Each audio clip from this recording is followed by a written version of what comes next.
చంద్రబాబు నాయుడు గారి పరిపాలనకు వచ్చేటప్పటికి ఆ, మా జగన్ గారు పెట్టినటువంటి అన్నీ కూడాను వెనక పెట్టేసి ప్రజలకు అందకుండా చాలా ఇబ్బందికరంగా మెయింటైన్ చేస్తున్నారు. ఇబ్బందికరంగా మెయింటైన్ చేస్తున్నారు ఆయన. జనాలు చాలా సంతోషంగా ఉన్నారంటున్నారే. జనాలు సంతోషంగా ఉన్నారని చెప్పి అంటారనేది అది కరెక్ట్ కాదండి. జగన్ గారు చేసినటువంటి అన్ని శుభ్రంగా ఆయన కూడా చేస్తే బాగుంటుందని మా అభిప్రాయం. చేయట్లేదా? చేయట్లేదండి కంప్లీట్గా.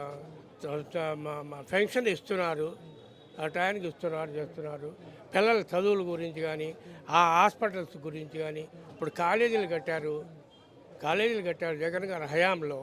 అవన్నీ కూడాను అందుబాటులో రావడానికి ప్రయత్నం చేయాలి, కానీ అడ్డుపడి దాన్ని ఇంప్లిమెంట్ చేయకోకుండా ఉండటం అనేది అది పద్ధతిగా అనిపించట్లేదండి. మా లాంటి వాళ్ళకి బాధ కలుగుతుంది.